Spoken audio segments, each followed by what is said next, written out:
Hello students, कैसे हो आप लोग? ठीक हो? तो हम कर रहे थे सब्जेक्ट वर्ब एग्रीमेंट। तो मैंने आप लोगों को सब्जेक्ट वर्ब एग्रीमेंट के 2 रूल समझाए थे, ठीक है? समझा दिए थे ना 2 रूल्स। आज हम रूल 3 और रूल 4 समझेंगे। काफी सारे रूल्स हैं, रूल्स को समझने के लिए काफी दिन लगेंगे, लेकिन रूल्स तो समझने ही पड़ेंगे, ठीक है? क्योंकि रूल समझे बिना आपको एक्सरसाइज जो है वो नहीं कर पाओगे। तो आज हम करेंगे रूल 3 और 4। तो स्टार्ट करने से पहले मेरी आप लोगों से ये रिक्वेस्ट है कि प्लीज मेरे चैनल को लाइक और सब्सक्राइब जरूर करें। तो चलो स्टार्ट करते हैं रूल 3 से। रूल 3 है हमारे पास, if in a sentence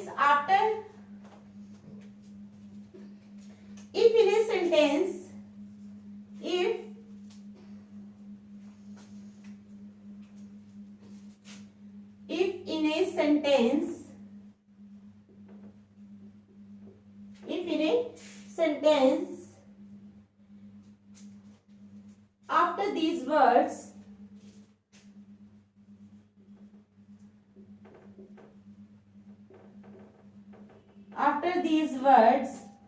of is used, क्या यूज होता है? of is used, then nouns, pronouns, adjectives, ठीक है? noun, pronoun,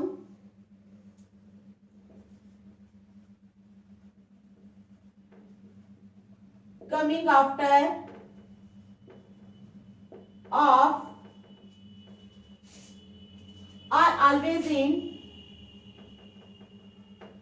are always in plural form, words हैं each of, every of, पहले मैं लिख लूंगी फिर मैं आपको समझाऊंगी, ठीक है? each of, every of, one of, each of, every of, one of, any of, every one of, any of, every one of, any of, every one of, either of, neither of, either of, neither of, noun, pronoun, plural, noun pronoun हो जाएंगे plural, ठीक है? Helping verb और main verb singular रहेगा, helping verb oblique main verb वो रहेगा singular,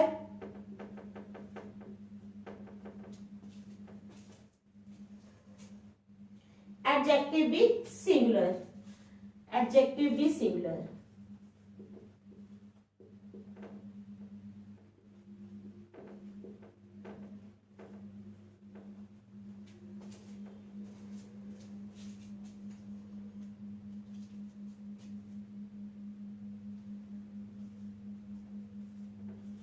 one of the boys in our class have won a prize.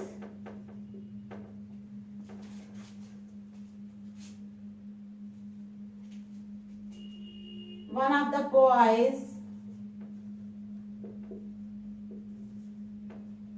in our class has won a prize. देखो अब क्या कह रहा है? If in a sentence after these words of is used, क्या है? If in a sentence after these words of is used, then noun pronouns coming after of are always in plural form. क्या है rule 3?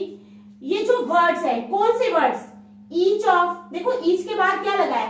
of, every के बाद क्या लगा है? of, one के बाद क्या लगा है? of, any के बाद of, everyone के बाद of, either of, neither of, जितने भी वर्ड्स हैं उनके पीछे क्या लगा हुआ है? of, ठीक है?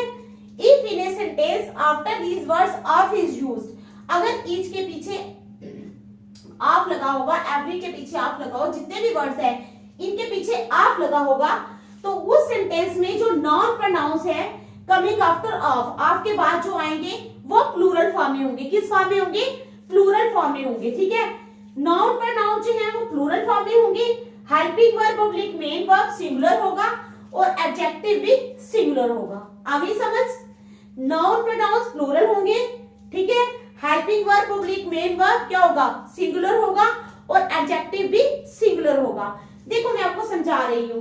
One of the boys in our class have won a prize, have won a prize, one of लगा है ना, यहां ये वाला वर्ड लगा है वन ऑफ, ठीक है, वन ऑफ लगा है।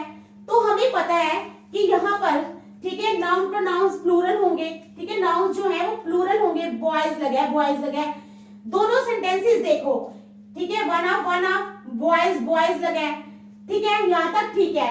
लेकिन यहाँ इन्होंने क्या बोला है? Helping verb oblique main verb जो है वो सिंगुलर होना चाहिए।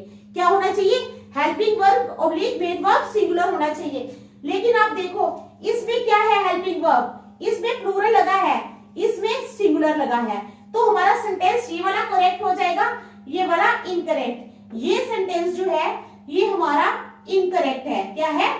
इनकरेक्ट है। और ये सेंटेंस जो है ये हमारा करेक्ट सेंटेंस है। आगे आप लोगों को समझ आई ना आप लोगों को? One of the boys in our class have won a prize, ठीक है। तो इसमें क्या हो गया है? इसमें इन्होंने हेल्पिंग वर्ब प्लूरल लगा दिया है, इसलिए हमारा ये सेंटेंस इनकरेक्ट है। लेकिन जो नीचे वाला है, one of the boys in our class has won a prize, तो यहाँ पर जो हेल्पिंग वर्ब जो है ये सिंगुलर लगा है, तो ये हमारा सेंटेंस जो है ये बिल्कुल करेक्ट है। अभी चलो दूसरी एग्जांपल देती हूं।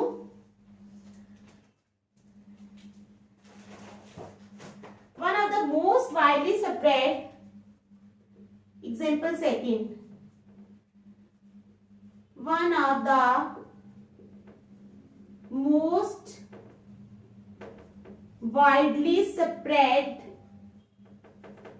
one of the most widely spread bad habit is use of cigarette. Best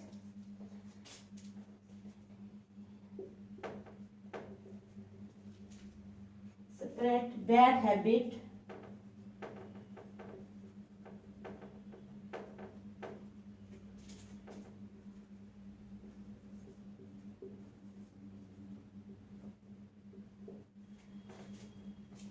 one of the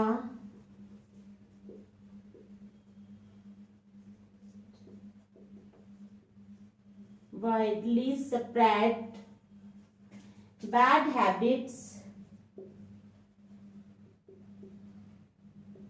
is use of cigarette.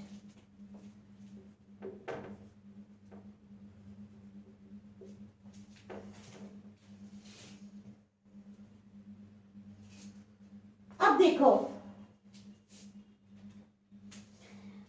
ये सेंटेंस है, one of the most widely spread bad habit is use of cigarette.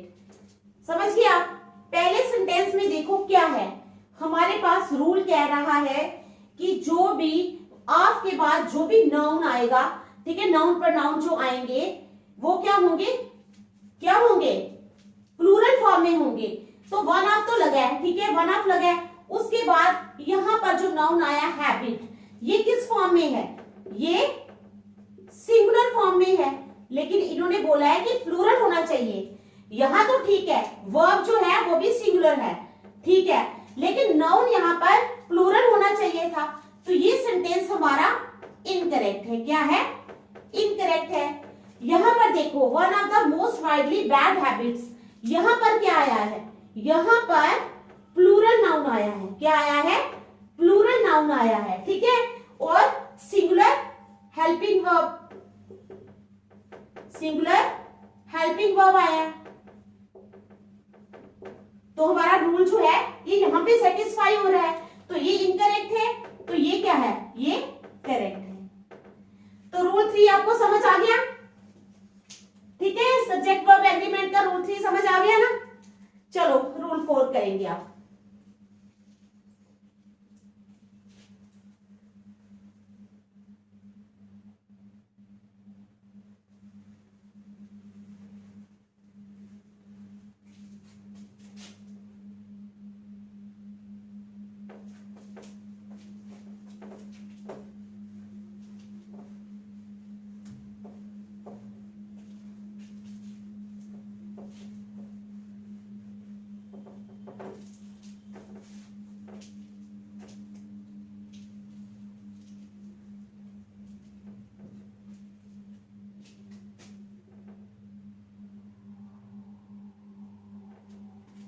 अब क्या करेंगे, rule 4 करेंगे।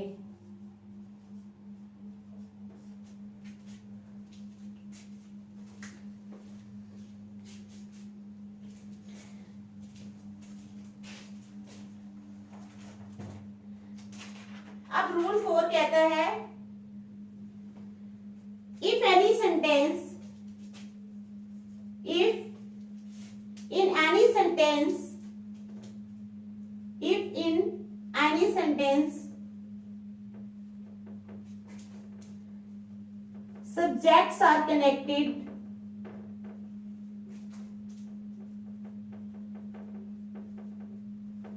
if in any sentence subjects are connected to these words,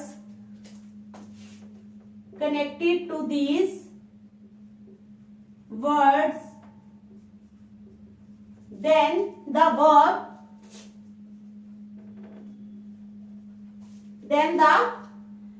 used in that sentence, then the verb used in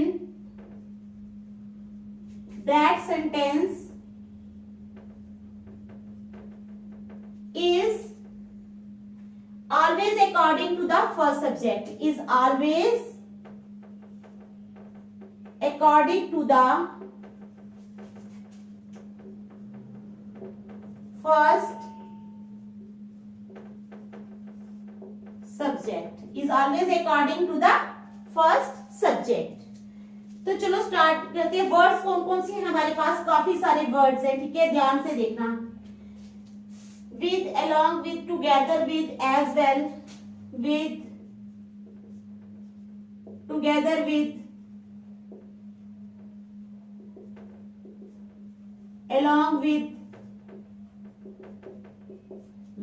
together with, ठीक है, along with, as well as, like, unlike, as well as, like, unlike, ठीक है, like, unlike, but except,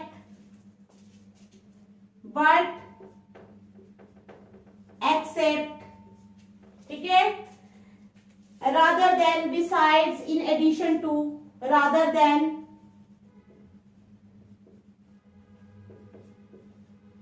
besides, in addition to, in addition to, accompanied by, headed by, accompanied by,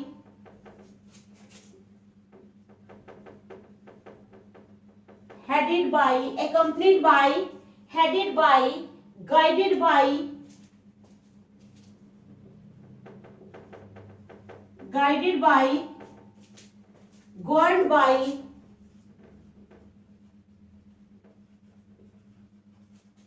governed by, controlled by, led by,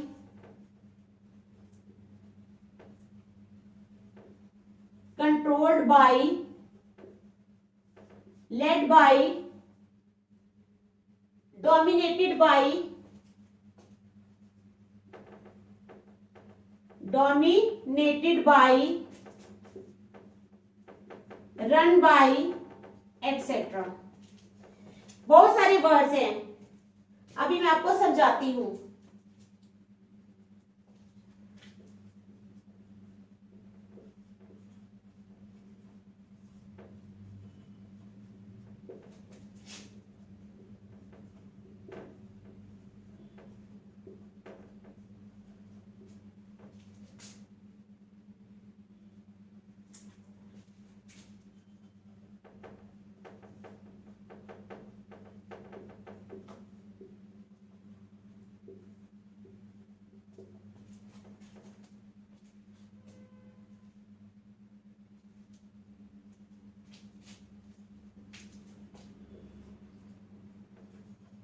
She, together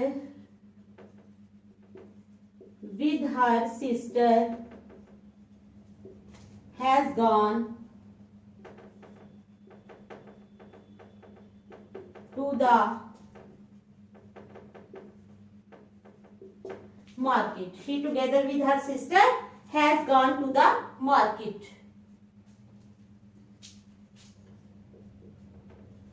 अभी मैं आपको समझाती हूँ ये।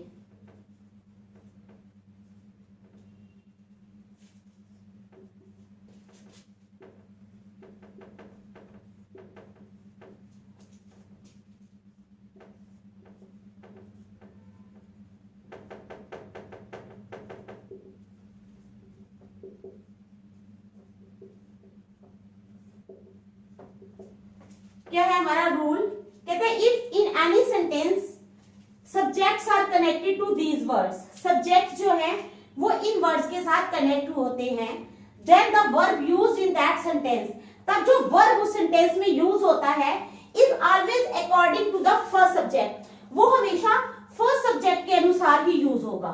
ठीक है, जो वर्ब जो है वो यूज होगा सेंटेंस में तो वो फर्स्ट सब्जेक्ट के अनुसार यूज होगा। देखो वर्ड्स दिए हुए हमें with, together with, along with। अब देखो ये सेंटेंस है she together with, लाया ना वर्ड ये वाला, ये वर्ड्स आपने याद रखने हैं। together with जो है ये वर्ड यूज हुआ है। ठीक है, सब्जेक्ट्स कौन कौन से हैं इसमें? पहला सब्जेक्ट है हमारे पास she, दूसरा सब्जेक्ट है हमारे पास sister। she together with her sister, वो अपनी सिस्टर के साथ, पहले she आई है, she फर्स्ट सब्जेक्ट है, हर सिस्टर जो है वो उसकी दूसरी सिस्टर जो है वो उसका दूसरा सब्जेक्ट है। ठीक है, दूसरा सब्जेक्ट ये है। वर्ब क्या लगा है? Have gone to the market. लेकिन यहाँ पे हमें रूल क्या कह रहा है कि अगर ये सेंटेंसेस जो हैं इनमें से किसी के साथ जुड़े हैं तो जो वर्ब यूज होगा वो according to the first subject use होगा। तो फर्स्ट सब्जेक्ट हमारा क्या है? शी है ना फर्स्ट सब्जेक्ट, तो शी है तो हम क्या करेंगे? वर्ब हमारा फर्स्ट सब्जेक्ट के अकॉर्डिंग हैज आएगा, शी के साथ हमेशा हैज यूज होता है। ठीक है, she together with her sister has gone to the market. समझ आ गई आपको? समझ आ गई ना सेंटेंस की? तो ये हमारा जो है ये इनकरेक्ट है और ये वाला जो है ये वाला करेक्ट है। ठीक है, तो ये थे हमारे नंबर 3 और नंबर 4 दो रूल्स जो मैंने आप लोगों को आज समझाए हैं। नेक्स्ट हम कल करेंगे 5 और 6 जो भी होगा। ठीक है, बाय।